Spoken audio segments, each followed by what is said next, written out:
আপোনালোকক সকলোকে মোৰ এটি নতুন ভিডিঅ'লৈ স্বাগতম জনাইছো। আজি আমি আলোচনা কৰিম শনি মায়েৰ কি হোৱাৰ কথাটো। শনি এতিয়া কুম্ভ ৰাশিত প্ৰত্যক্ষভাৱে ঘূৰি আহিছে। নিজৰ ৰাশি কুম্ভ ৰাশিত থকাৰ সময়ত 2024 চনৰ 15 নৱেম্বৰত প্ৰত্যক্ষ ৰূপ ধাৰণ কৰিছে। গতিকে এই সময়ত শনি নিজৰ সমান্তৰাল গতিত থাকিব। আপোনালোকক কওঁ যে শনিদেৱে কুম্ভ ৰাশিত 30 জুনৰ পৰা ৰেট্ৰগেড মোচনত আছিলে, অৰ্থাৎ তেওঁৰ গতিটো বিপৰীত মোচনত আছিলে বা বিপৰীত গতিত আছিলে। সেইবাবে সকলো গ্ৰহতে কিছু প্ৰভাৱ পৰিছিলে, কিন্তু এতিয়া 129 দিনৰ পিছত গতি সলনি কৰিছে আৰু যিটো 2025 চনৰ 29 মাৰ্চলৈকে শনি কুম্ভ ৰাশিতে থাকিব আৰু তাৰ পিছত ৰাশি সলনি কৰি মীন ৰাশিলে ট্ৰেনজিট কৰিব, য'ত 2028 চনৰ ফেব্ৰুৱাৰীলৈকে থাকিব। শনিদেৱ বৰিয়ান যুগত প্ৰত্যক্ষ হৈছিল 2024 চনৰ 15 নৱেম্বৰত, যেতিয়া শনিদেৱে ৰেট্ৰগেটৰ পৰা প্ৰত্যক্ষভাৱে ঘূৰি আহিছিলে। তেতিয়া সেই সময়ত বৰিয়ান যুগৰ সংমিশ্ৰণ আছিল।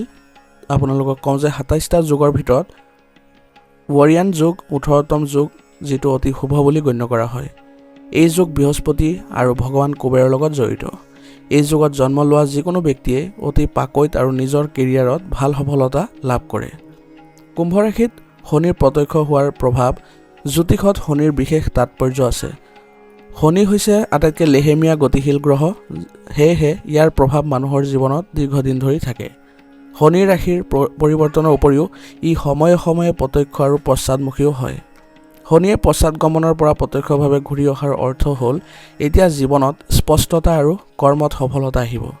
একে সময়তে শনি গ্ৰহ যেতিয়া পশ্চাদগামী হয়, তেতিয়া কৰ্মত বাধাৰ সন্মুখীন হ'বলগীয়া হয়।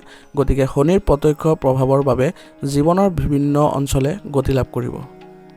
কুম্ভ ৰাশিৰ লোকসকলৰ বাবে শনিদেৱে 2024 চনৰ 15 নৱেম্বৰৰ পৰা তেওঁলোকৰ আৰসী অৰ্থাৎ প্ৰথম ঘৰত গতি কৰি আছে। কওঁ যে শনিদেৱে কুম্ভ ৰাশিৰ লোকৰ বাবে প্ৰথম আৰু দ্বাদশ স্থানত অধিপতি হৈ আছিলে। শনি কুম্ভ ৰাশিত প্ৰত্যক্ষভাৱে গতি কৰাৰ বাবে ব্যৱসায়ৰ লগত জড়িত লোকসকলে নিজৰ প্ৰতিযোগীৰ সন্মুখীন হ'বলগীয়া হৈছিলে আৰু তেওঁলোকৰ পৰা কঠোৰ প্ৰতিযোগিতাৰ সন্মুখীন হ'বলগীয়া হ'ব পাৰে।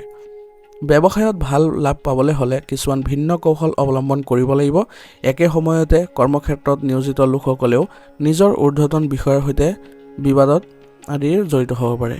স্বাস্থ্যৰ ক্ষেত্ৰতো সাৱধান হ'ব লাগিব। এই সময়ছোৱাত আপোনালোকৰ লগত কোনো দুৰ্ঘটনা আদিও হ'ব পাৰে। জ্যোতিষত শনিদেৱৰ গুৰুত্বৰ বিষয়ে ক'বলৈ গ'লে শনিদেৱ হ'ল বিচাৰক, অনুশাসনৰ গ্ৰহ আৰু ফলাফলৰ দাতা। গতিকে শনিদেৱ এটা লেহেমীয়া গতিশীল গ্ৰহ, যাৰ বাবে ই দীৰ্ঘদিন ধৰি এটা ৰাশিত থাকে। শনিদেৱ মকৰ আৰু কুম্ভ ৰাশিৰ অধিপতি। তুলা ৰাশিত ই সৰ্বাধিক আৰু মেঘ ৰাশিত সৰ্বনিম্ন, আনহাতে পুষ্য, অনুৰাধা আৰু উত্তৰ ভাদ্ৰপদ নক্ষত্ৰৰ প্ৰভু। ৰাশিফলত যদি শনি কোনো শুভ স্থানত থাকে তেনেহ'লে শনিদেৱ ভাল ফল দিয়ে, আনহাতে যদি কোনো অশুভ স্থানত থাকে তেনেহ'লে ব্যক্তিজনৰ কামত কিছু পলম বা বাধাৰ সৃষ্টি হয়। গতিকে এইবোৰ আপোনালোকে প্ৰভাৱ গম পালে। এতিয়া আমি আগবাঢ়িম আমাৰ যিবোৰ ৰাশি আছে, 12 ৰাশিৰ ভিতৰত কি প্ৰভাৱ আহিব এতিয়া বৰ্তমানে যিহেতু শনি এতিয়া সমান্তৰাল গতি লাভ কৰিছে। গতিকে 12টা ৰাশিৰ বিষয়ে মই ক'ম, কিন্তু ইয়াৰ পূৰ্বে আপোনালোকে জানিব লাগিব যে শনিৰ কি কাৰকৰ ফলত বা কি স্থানৰ ফলত আপোনালোকৰ ৰাশিত প্ৰভাৱিত হ'ব।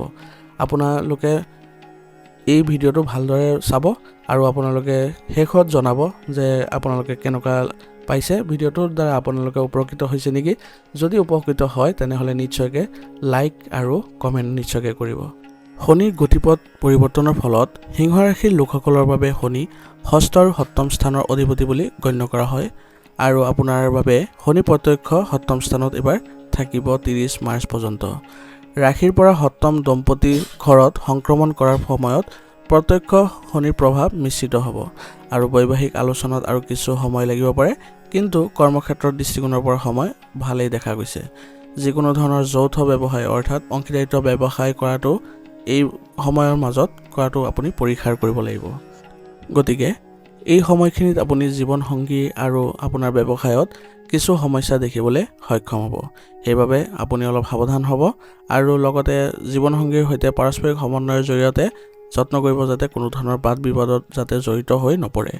আৰু ব্যৱসায়িক ক্ষেত্ৰত আপুনি যত্ন কৰিব লাগিব যাতে আপোনাৰ অধীনস্থ যিসকল কৰ্মচাৰী আছে তেওঁলোকৰ সৈতে ভাল সম্পৰ্ক বজাই ৰাখিবলৈ আৰু তেওঁলোকৰ পৰা পৰামৰ্শ গ্ৰহণ কৰি আপোনাৰ ব্যৱসায়ৰ বাবে যিটো ভাল হয় সেইবোৰ আপুনি ৰূপায়ণ কৰিবলৈ।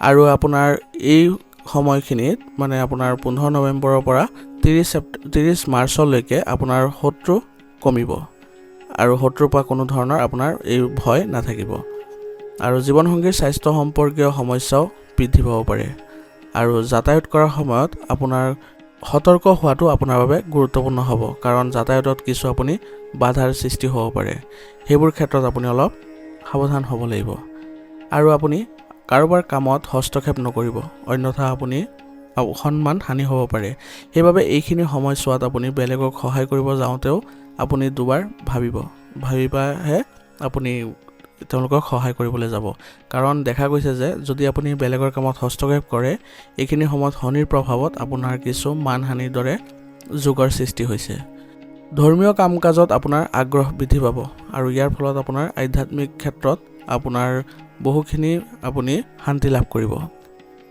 আপোনাৰ ব্যক্তিত্বত কিছু নেতিবাচক প্ৰভাৱো পৰিব আৰু লগতে আপোনাৰ স্বাস্থ্যজনিত সমস্যা যেনে ওজন বৃদ্ধি আদি হ'ব পাৰে গতিকে এইবোৰ ক্ষেত্ৰত আপুনি অলপ ধ্যান দিব লাগিব কাৰণ শনিৰ গ্ৰহৰ পৰিৱৰ্তনৰ ফলত আপোনাৰ এইখিনি আপোনাৰ দেখা গৈছে আৰু ইয়াৰ ফলত আপোনাৰ মানসিক স্বাস্থ্যটো প্ৰভাৱ পৰিব গতিকে এইবোৰ ক্ষেত্ৰত আপুনি অলপ সচেতন হ'ব লাগিব আৰু লগতে যিবোৰ স্বাস্থ্যসন্মত কাৰ্যকলাপ সেইবোৰত আপুনি জড়িত হ'ব লাগিব আৰু এইখিনি সময়ৰ বাবে আপোনাৰ উপায় হ'ব ভগৱান শনিদেৱৰ সম্বন্ধীয় কিছু অৰিহণা যোগা বা কাৰোবাক অৰিহণা দিয়াটো আৰু লগতে দৰিদ্ৰক যদি আপুনি ভোজন কৰায় বা যদি ভোজন কৰিব নোৱাৰেও তথাপি আপুনি মিঠাই যদি খুৱায় তেতিয়াহ'লে আপুনি ভাল ফল পাব আৰু লগতে যিসকলৰ মানে প্ৰয়োজনীয় তেওঁলোকক যদি কাপোৰ দান কৰে বা ব্লেংকেটে হওক বা ঠাণ্ডা দিন আহি আছে যিহেতু দান কৰিলে বহুখিনি আপুনি সমস্যাৰ সমাধান পাব চেষ্টা কৰিব যাতে এইবোৰ সমাধান বা